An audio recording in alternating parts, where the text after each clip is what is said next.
Quentin Tarantino is human IMDb. He's IMDb before IMDb existed. He is. Yeah. Listening to that podcast, I realized that he is what a lot of sports fans are with like statistics. Like, did you ever have your uncle that's like, Mickey Mantle stole this many bases and that he's that, but for films. Yeah. Because he'll rattle off like the actors and not like the known actors, like the obscure actors. Like he knows they're like, oh yeah, and they were in this and they were not that good. And I like that you can never take a review from him personally. I don't think he would ever hold it against you if he didn't like you, but you had a good performance, or vice versa. I think he just calls it straight. Like, you can say you sucked in that, but you were great in that. Yeah, because he is the original sort of this is the thing that folks tried to emulate after him, was that he was the original video store clerk turned filmmaker. Like, he was the one, right? Yeah. He was the one that lived that dream of folks. Folks, after that happened, people just went to go work at video stores. They would just go get jobs. They quit their Wall Street jobs and they went to go work at Blockbuster so they could become Quentin Tarantino, because it's like, I didn't realize this was a way to do it. And yeah, I forgot the point of what we were talking about before. Oh no, he was human IMDb. Yeah. I think it stems from the fact that he's from that generation where, and I don't know if kids today, the kids watching will understand this. There was a time when you couldn't just like find out every piece of information about a movie that you wanted to instantly on your phone in seconds. No. It was like you had to seek information out. So there was magazines, there was news articles. You'd want to get a magazine that had an article about a movie that you had heard of, like the trades. You had to go to the trades. Oh, this is getting made. And like, you wouldn't hear about it for a year or two, because that's how long it takes to make a movie. It's, oh, that's that thing I heard about years ago. I used to get on this thing where you could look up things that were getting made and that were crewing and casting, and you'd see them where they're shooting. But there was limited info. Yeah. So he absorbed it all in, anything he could. You had to be well read, and he was well read. Like, he read everything he can get his hands on film wise. I remember those little blurbs that were in the like lifestyle section of the newspaper, like when you had to look up movie times in the newspaper, you'd get these little articles sometimes in there, like, here's the rumors of sequels that are coming out soon. Yeah. And talk about fake news. I remember I was promised an E.T. Part 2 and an Officer and Gentleman Part 2 and got neither. And those two stick in my mind of reading that in the newspaper. But, I mean, that would have been great. An Officer and Gentlemen. Plural. Oh man, because those two competing? That was the same year, right? Was that? I don't know if that's the same year. It might have been the same year, but yeah, I mean, now we see that all the time. But back then, you trusted journalists and you just assumed that it would be right. But now you'll get BS sequel stuff, and you're like, your source. No, it gets called out immediately because everyone has their own sources. Yeah, exactly. Like, no, that's not true. So you can't just throw this out and hope that somebody reads it. But yeah, going back to Quentin, we'll dive into it. The Video Archives podcast this week, Kayfabe, is one, like you called it. You said it's 100% kayfabe. And I guess, I don't know if we need to do the definition of kayfabe here. You do the definition of kayfabe for the folks. So it's bad when you're trying to explain a wrestling term using wrestling terms. I was like, it's when sell something. But yeah, you just go through and you just perform. You just go about like something is true, even if it's not true. But you just go about like it's true.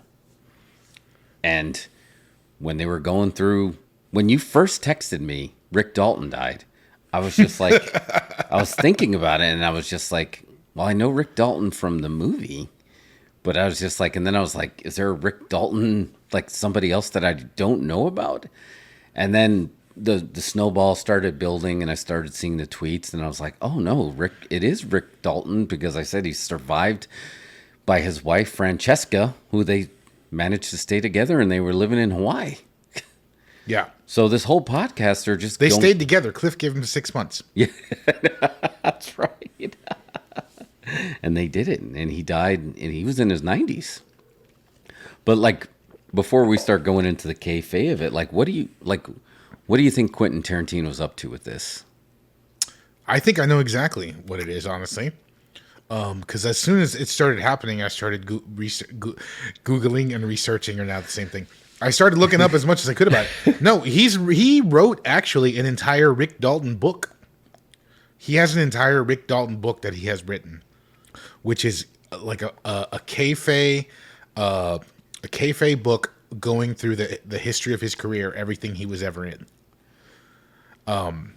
And I think he's building. I don't know how he arrived at the point where Rick Dalton. This was the day Rick Dalton died. He must have written it in the book a long time ago and just been like, "Oh wait, we've gotten there. Rick Dalton died today." Oh my God. So I've heard that it may or may not get released, or he might put it out. But he has an entire Rick Dalton book, and I think for that podcast, they were pulling from that book. That's what it was, because they were no-selling everything, and then Gala and Roger Avery were part of it too. And he's going to go through it, right? Because he's like the ultimate showman too. Like, he's so passionate about his stuff, and he'll just go through. But they were going through, and they were coming up with some stuff. He's like, "Oh, I remember him in that show." And then they were kind of confusing you because they were mixing real actors up with like worked actors, and like Vic Morrow's in that, and Darren McGavin's in that, and I'm like, wait, they're talking about real actors now, but in worked projects.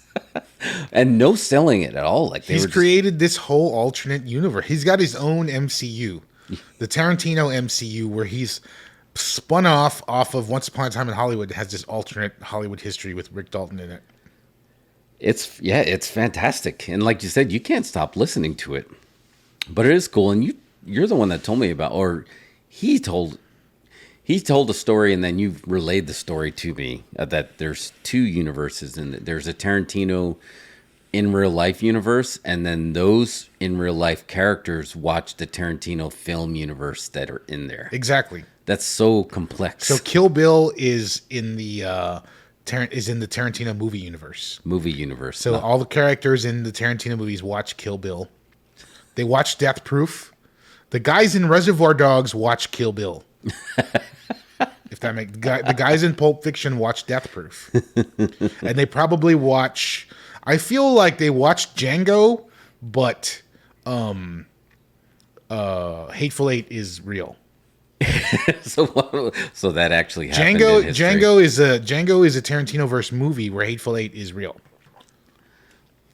I guess one is a little less extreme, right? Well, there was no.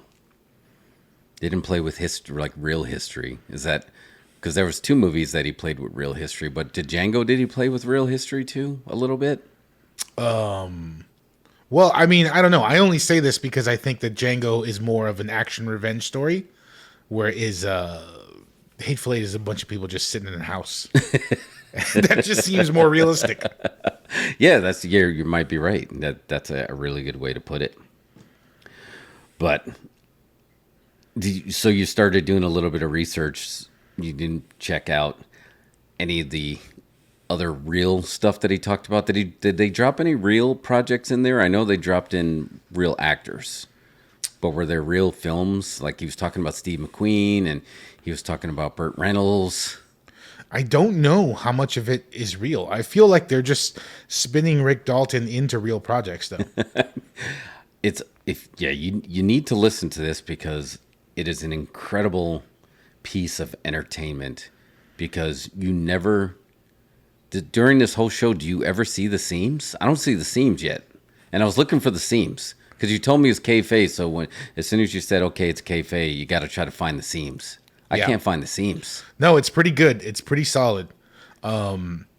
Maybe you catch a little bit of extra laughter here and there that maybe you wouldn't normally be there. But no, it's solid.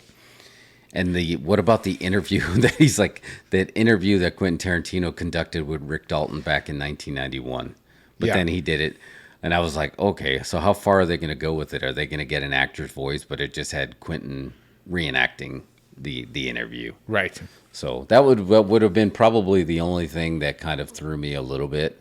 But I'm sure Leonardo's pretty busy that he couldn't come back and just like, hey, we need you to do this in an older voice. No one's you can't text Leonardo DiCaprio, come be on my podcast. It's rare. It's rare. Yeah, that is rare air. I just I lost what I was gonna say.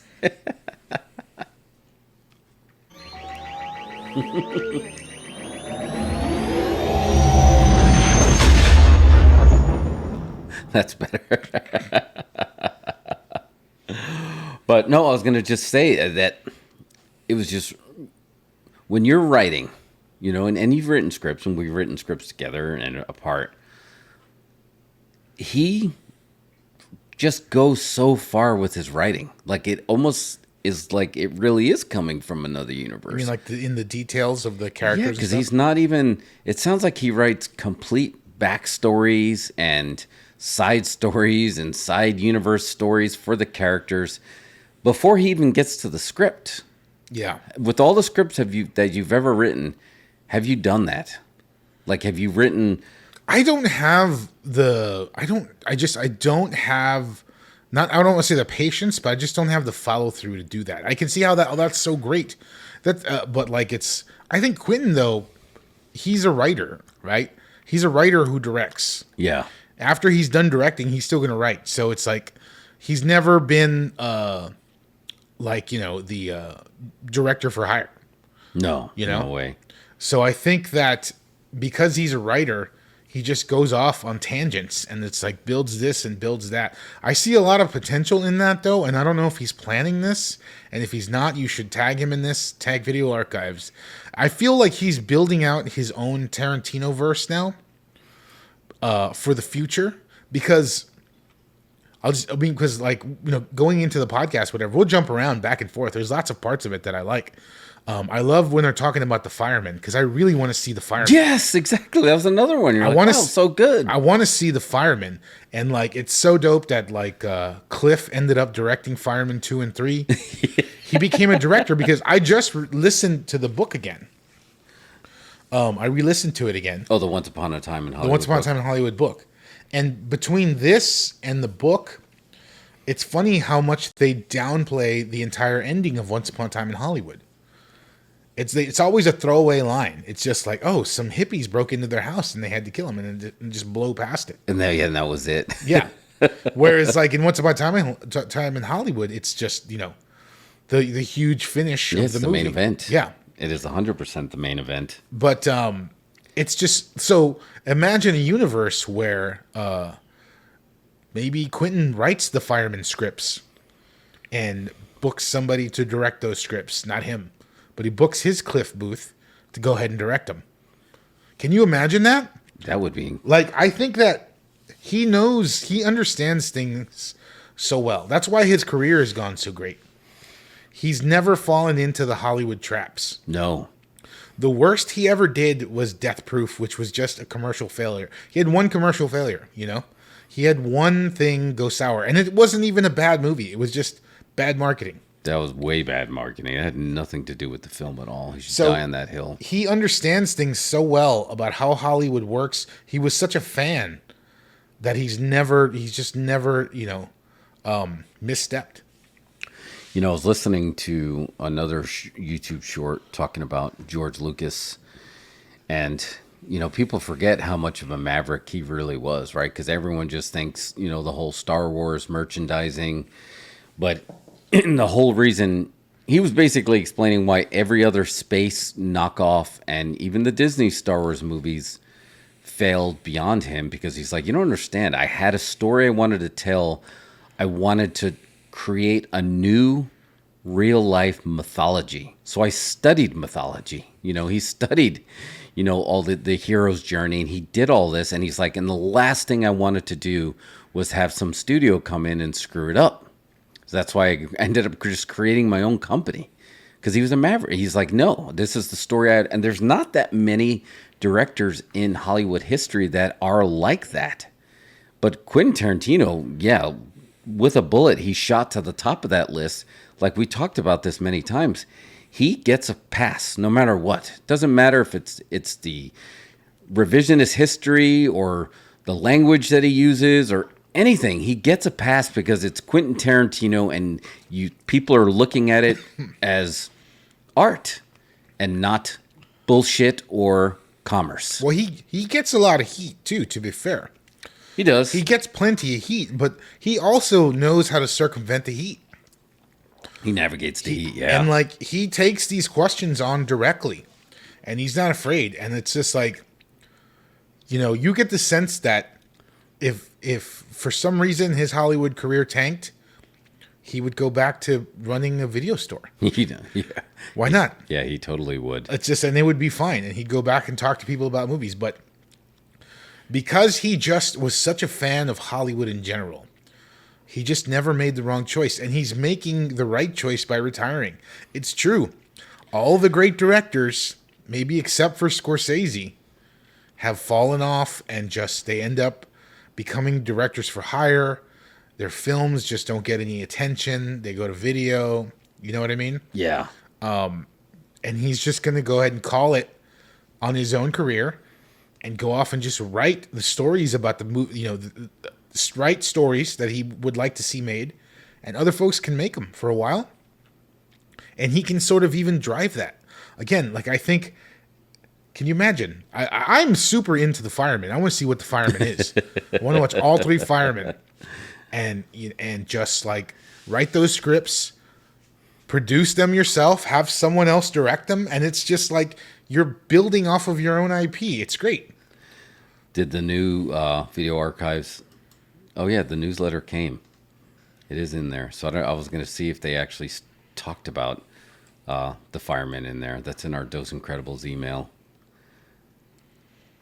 Oh, I get him too. Yeah. Yeah, but I'd love to actually see what it's about. But I think he's going to go down as one of the most memorable movie directors of all time. Oh, absolutely. He's already that. Yeah, he's already that. And as time goes on, you know what I want to see? Write the script of 14 Fists of McCluskey and have someone make that. Like all these things he owns. He can he just understands the business so well. What he's doing is if he's moving in the direction to just have his Tarantino verse continue, but like just book it himself and not direct, it'd be great. 14 Fists of McCluskey, I want to see. Yeah, what if? Yeah, it occurred to me that's 7 guys. I didn't realize that. I was thinking 14 initially. But it's 7 because each one has 2 fists. 2 fists. It's a great title. It is a great title, and I think you're right. I think he's creating. He's expanding the Tarantino universe that you could literally. Who wouldn't buy this brand? Like he's a brand. I don't think he's even. How he's creating this brand, but he's no different, like you said, than the Star Wars or MCU. But it's a very, very special brand in the sense that, like, you can't say, some corporation can't come and buy that and say we're going to make this and then you're going to make shit. Exactly, it won't work. Yeah, you have to have a special love for the art to make this work, to really respect it. Yeah. Or else it won't. Like, this is an art that we talk about it. We were talking about Marvel struggles and Star Wars struggles. They're not respecting their IP, and the IP is dying for it. This is, if you don't respect that IP will kill you. Like Quentin Tarantino's like, if you try to do wrong by his stuff, it just won't work. The question is, does he have somebody like, we talk about Dave Filoni on here a lot anytime we're talking about Star Wars. And the reason Dave Filoni works so well is because he's a huge fan and he sat at the learning tree of George Lucas. George Lucas being the Dusty Rhodes, teaching you everything he can, and he took everything to heart. And that's why you can give Dave Filoni a Star Wars project and it's going to feel like George Lucas was a part of this. Does Quentin Tarantino have a Dave Filoni? We don't know. We don't know, right? We don't know. I think we've never really gotten the sense that he does. He's always said his only one true collaborator was Sally Menke, right? Yeah. We don't know, but I think that's something that it's going to be explored now as he's moving into retirement. And it just makes you wonder of, it almost has a little bit of a feel of Andy Kaufman, that it was just like so special and so unique that it really was hard to replicate and or kind of like pay it forward correctly. Yeah. And in like of him like himself, he's got two Tarantino universes that he occupies. It's like the movies he writes and direct and that are directed by other people are different than the movies that he writes and directs himself. Right. You know? Because I think the reason his films stand out because of the style that he brings to them. You take something he wrote, imagine Kill Bill and someone else directed it, right? And did it in their style. He does it in he just does it in a very unique style, the way he visualizes things. Yeah. You know? And they're always just like off kilter. He doesn't go the obvious route on anything. No. You know? He's always option C. And we talk about this when all the Pulp Fiction knockoffs came out. Right, and there was some like Go was good. I mean, there was good movies, but there was none that could capture that option C that you're talking about. That very specific flavor, that spice that you just can't get right because it's one of one. Right. And that's what makes it so like, as far as like, it's awesome to be a part and be around during this section of film. Like, it was just like, it's cool we're around when Quentin Tarantino, because we've heard the stories of like Alfred Hitchcock, right? That's the only comparison that I can think of that people still speak of to this day when they study directors, even though ironically I don't think Quentin Tarantino is a fan of Alfred Hitchcock, right? He doesn't like Alfred Hitchcock. He doesn't like it, right? But No. But at the same time, like we were talking about earlier, he does respect methods and he respects performances, and he might not like, but he did, give credit where credit's due, but he doesn't like them. But is there any other director that you can kind of think of that we're still speaking about from so long ago that stood the test of time? And I'm talking like the average person. Like, of course there'll be more film. The deeper you get into film, like, yeah, you're going to know all these, it's like, yeah, I know Brian De Palma and stuff, but like the average person, is there anyone beyond Alfred Hitchcock? Does the average person know Scorsese?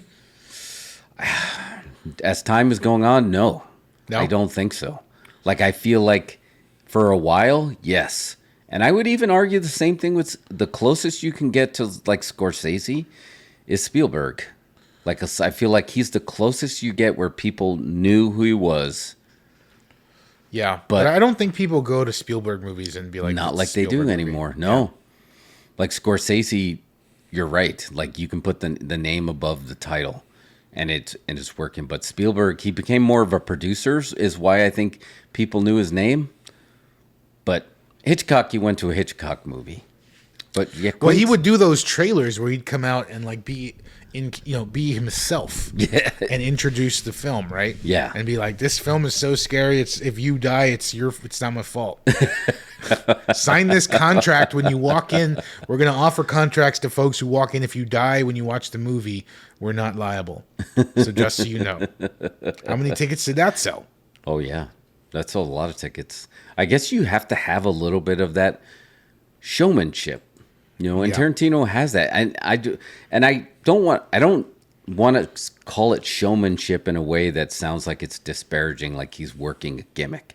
I think no, that's just who he is. It's a show, though. Yeah, the movies are a show. The movies are a show, and we're going to see show, and there should be showmanship. Yeah, by everyone that's a part of it. Yeah, that's why when you hear all the scumbag stories that come out of Hollywood, it's a shame, because it's like, man, this is supposed to be the greatest industry in the world. How much fun can it be that you're telling these stories? Yeah. But I just think that, in the future, people are going to try to study, replicate, and try to understand his mind. but there's nobody like it. Here's the real kicker. If you want to just go a little bit trippy, like I used to go a little bit. So this is a simulation, right? Now you have someone decides to play the avatar of Quentin Tarantino, who he is, the video clerk turned, fantastic director that has all these universe of movies. And now that is another universe with itself that we currently exist in. So it's 3 layers deep. Yeah. With the Quentin Tarantino. Like no other cinematic universe can say that if this is a simulation, my cinematic universe is 3 layers deep. All the rest are time is a flat circle. They're all one. Quentin Tarantino is 2 that we know of, 3 more than likely. Right. That's so you've got it'd be like you've got the fireman that's happening for real as a shoot, and it's like in what's that movie, the Christopher Nolan one? Oh, Inception. Inception. Yeah. It's like Inception, where you've got the fireman happening in one universe, and that's one reality. Yes. Outside of that universe, it jumps out to the guys from Reservoir Dogs in the warehouse watching the firemen on tape. Right? Mm-hmm. And then you jump out from that, and you've got a universe where Quentin Tarantino is writing Reservoir Dogs, right? Yeah. And then conducting the interview with Rick Dalton about the firemen. Yeah, that's great. It's like he's doing something cool. He's doing something great. And I think that I feel like this is going to be the future for him, where he can just like draw out on his IP. And I'll be there for every single part of it. Like I told you, I started Cinema Speculation, and first chapter is the bomb, and then it switches to the other voice. I'm just like, if it was Quentin read the whole thing, you could charge $100 for this. Oh yeah, if they all of a sudden, even though we have the physical book and the audio, and they're like, we're doing an audio version, but it's going to cost 10x because we decided to get Quentin. I'd spend the 10x. I wouldn't ask for an update. I would just do it. Because there's everything about it. And talking about like the universes, like the 3 universes, what about that 4th untapped universe? Like there could be a Quentin Tarantino movie universe that exists in a non-physical realm right now that he just happens to have a straw into to suck all those juices out. And I'm not talking one of those little skinny metal straws. I'm talking about a McDonald's shake straw, that's like that thick. Yeah. When you can just pull it through. And he just like, because everything about, if you try to come up with a word of everything he's doing, not only his films, but working the gimmick with this podcast, it's rich. Everything about it is rich. Somehow he's just tapping in. What happened with the stuff with Roger Avery? Do you remember? I was trying to think about that because I thought for a while that they had some heat, and then but you can't tell now. Now that just sounds like the same guys that were working together. Yeah, I think that was early career heat. I think, well, from what I know, parts of it had to do. Roger Avery was his collaborator at the beginning. When they're at the Video Archives. They had written Pulp Fiction together, based on stories that they had come up with together. But when they were trying to book the movie, they wanted to book it as a Quentin Tarantino project, straight up. So they basically bought Roger Avery out of the project, of the screenwriting credit, so it could be written and directed by Quentin Tarantino. And obviously then it blew up, right? Right. And then there's True Romance was actually based on a script by Roger Avery, but then Quentin Tarantino completely rewrote it, and it ended up selling and becoming a hit. So it was early they had beef. It's like success happened. Yeah. And all of a sudden, all the shit that you used to joke about and talk about and ideas used to spin up together just mattered way more. Yeah. And I think they had heat, and they had to go their separate ways. Roger Avery, his early projects were getting tied to Tarantino, even though they weren't. So it was it just became one of those things. They said we need to go our separate ways. Did you watch what was his first film, Killing Zoe? Yeah, I remember it. I thought it was a Quentin Tarantino movie also at the time. That's what got me to rent it. Oh, really? Yeah. So there was an entanglement that couldn't shake. Yeah. And we're all better for it because this is one of the best podcasts in a long time. Definitely one that you just like you're excited when a podcast drops. I haven't had a feeling like that in a while. That's the first podcast that I've been on this level of excitement to just every week consume. Yeah. It's great. It's just like whatever. We get on here and talk about movies and it's fun and we enjoy it. It's listening to them or listening to Quentin talk about films. It feels like an education. It does. You know what I mean? You're Because sitting at the learning tree. he doesn't just say that he likes it or dislikes it. It's like the way he sort of like justifies liking it or not liking it is an education. Yeah. I don't know. I'm a big fan. I think he's the defining director of our generation. Oh yeah, hands down. I don't know who's coming after him. I don't know. I was thinking about that. I don't know because of what I was trying to gauge it on is what film would I go see just based on the director's name being ahead of the title. I think James Cameron is one. Yeah. James Cameron just because of his delivery record. Yep. It's just you're not gonna. He hasn't had any duds. Paul Thomas Anderson is another one. That's sort of an event movie, but on a way lower scale. Spielberg, I don't think is one anymore. No, he's not anymore. I think Jordan Peele fell into that position. He did. He's one that I go every movie now. So he's only had 3, so he's still. I feel like he's still in iffy territory. I thought Nope was great. Us was the first half was good. And then, Get Out is one of the best movies of all time. Yeah. But he's still developing very early in that role. But he definitely is an event movie director. And it's crazy because it's like he was a sketch comedy actor who fell into this role, Yeah. But good management, good promotion, good marketing. Hopefully, like I said, he needs to continue to replicate that. Yeah. What about I'd possibly put Wes Anderson in there, right? Wes Anderson, definitely. Right.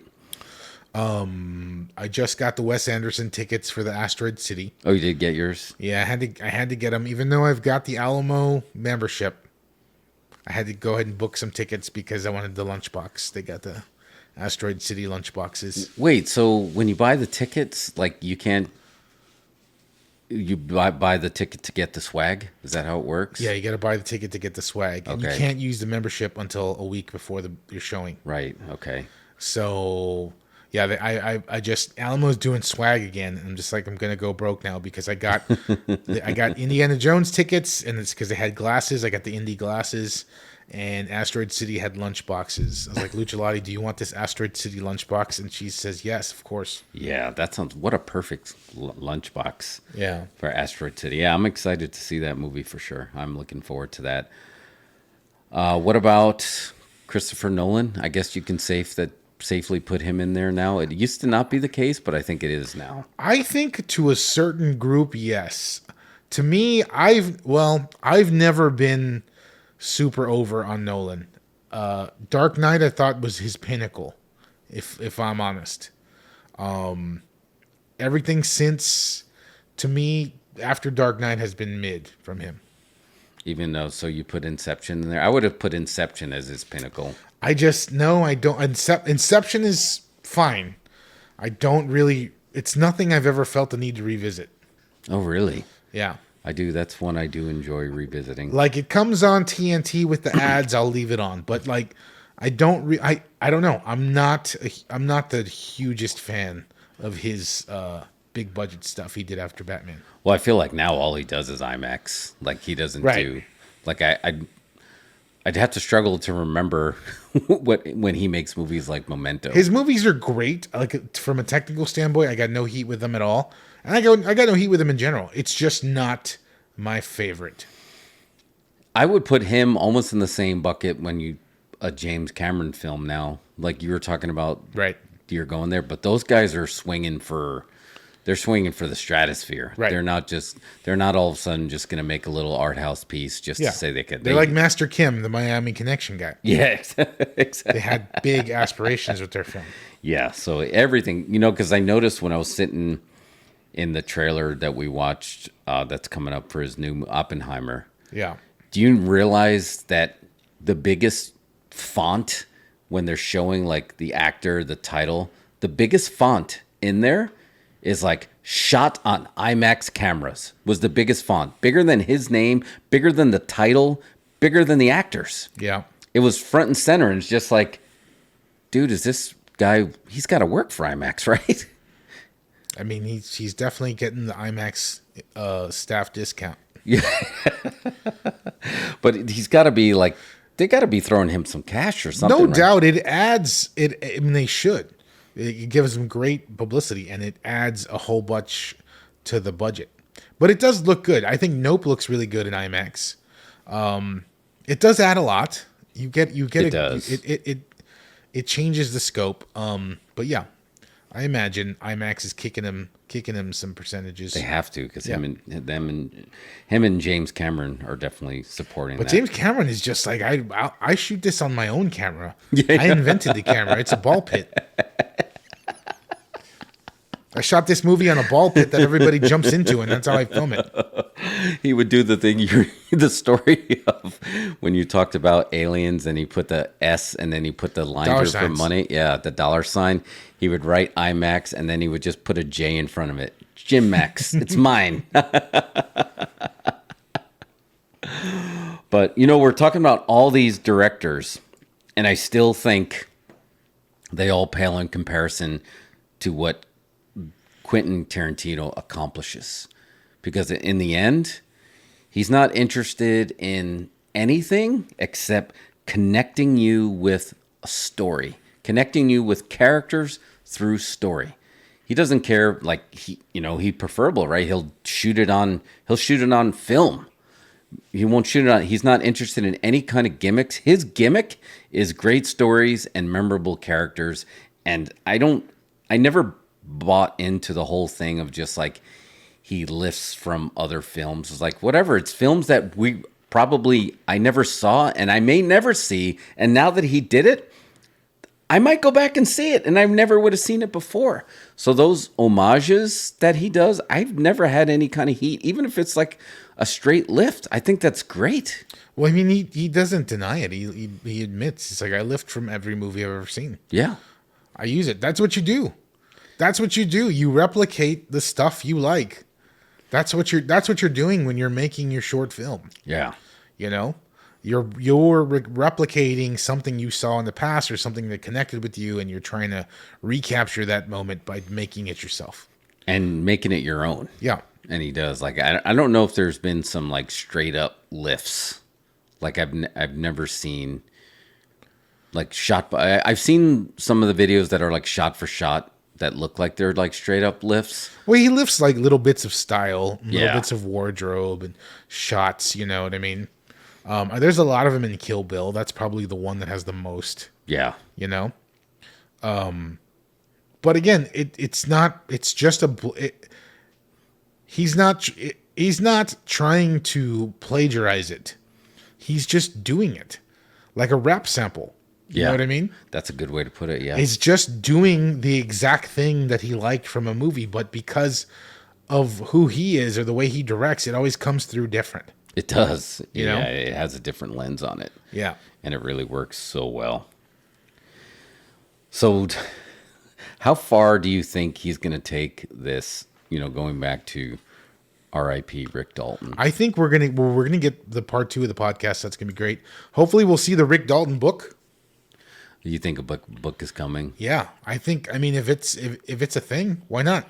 I imagine you'd have to have Leo participate because he's gonna have to come in and take photos that they can Photoshop into posters and scenes from movies and stuff like that. Oh, some of my favorite posters are of Rick Dalton's movies that he shot in. Yeah.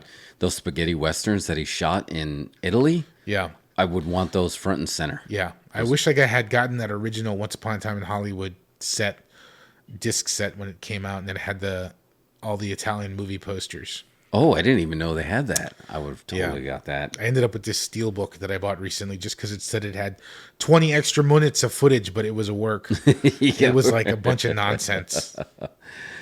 Yeah, I remember you. I thought you were supposed to go with me that day. You know, I told you Alamo at the Ritz. That was the last movie I saw there. Was Once Upon, and they gave you a little film reel, Oh, right. right? So I still have that hanging. But yeah, he's always been. I still have the Hateful Eight, the book that you got during the film too. Yeah. They gave you that. That was cool. But so I wonder how far he can take this. I really think he's just, like you said, creating this universe. We might get a worked autobiography, like straight up autobiography, and then we still might get the Bounty Law show. That might still happen, Yeah, he wrote all the episodes. right? That's what I mean, dude. It's just like instead of just sitting down and writing Once Upon a Time, he wrote all this other stuff. He wrote a novel. He's writing backstories. He wrote episodes to a show that his character was in. Yeah. Like, how does he?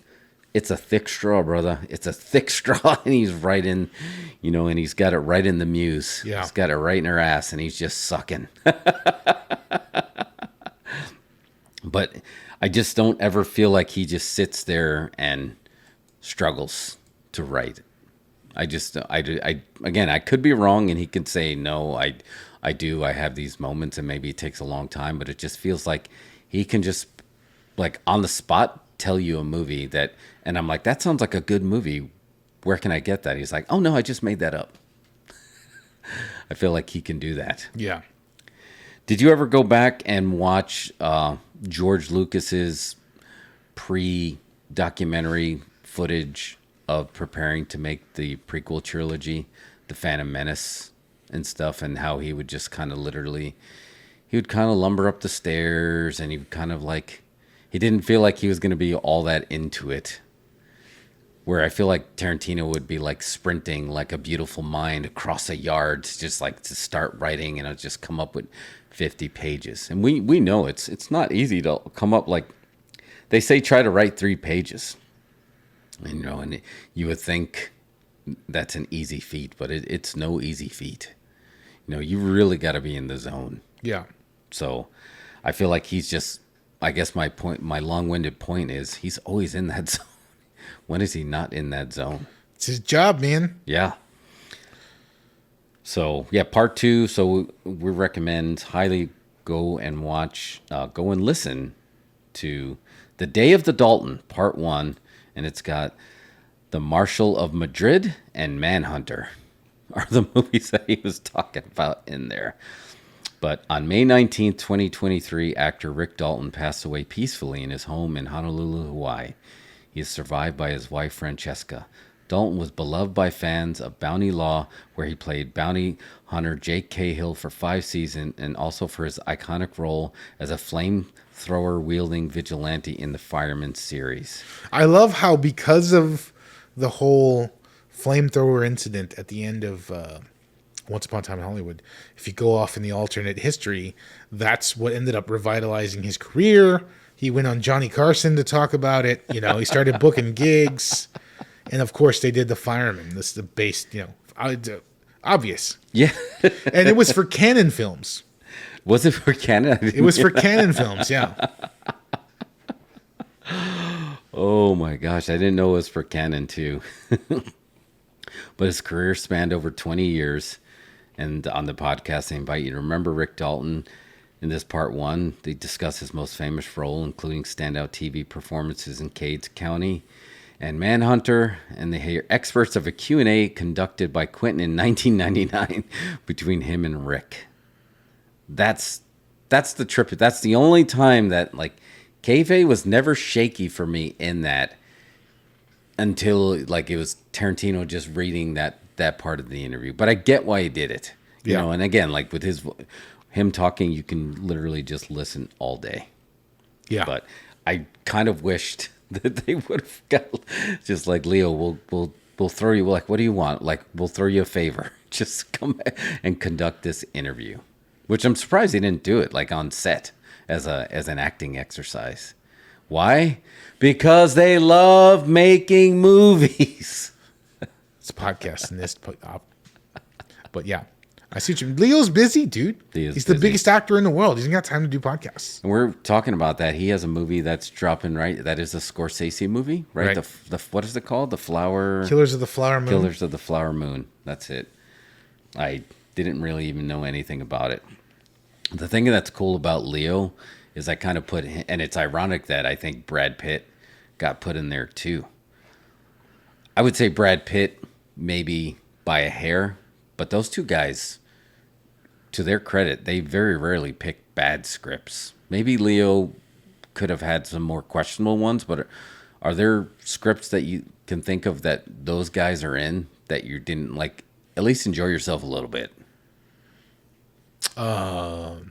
Probably Leo more than Brad, but I mean, I think Leo's pretty solid. Brad Pitt, like World War Z, I wasn't really into. Yeah, I think Brad Pitt's had a little more commercial stuff in there. Leo's never really done that commercial action movie, unless you count Inception, I guess.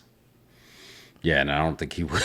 Yeah, Brad you're Pitt right. did like whatever, Mr. and Mrs. Smith and World War Z and things. The Mexican, he did things like that. I don't think Leo did stuff like that.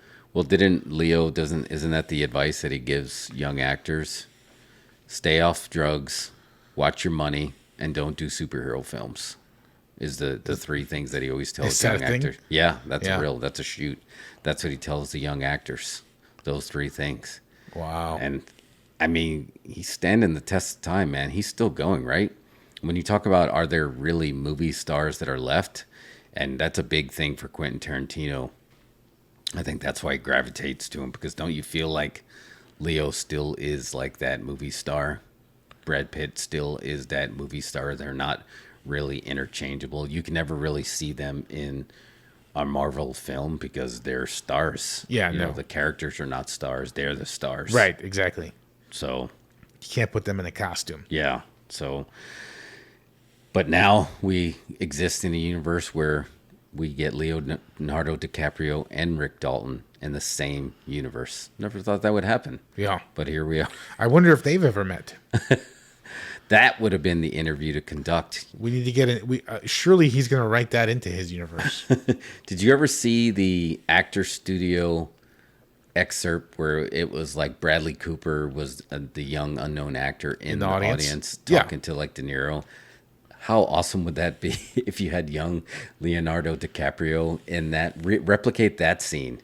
Young Leo asking Rick Dalton questions Yeah. on acting. That's okay. We're going to tag him in that one. That's what we want to see. Do it.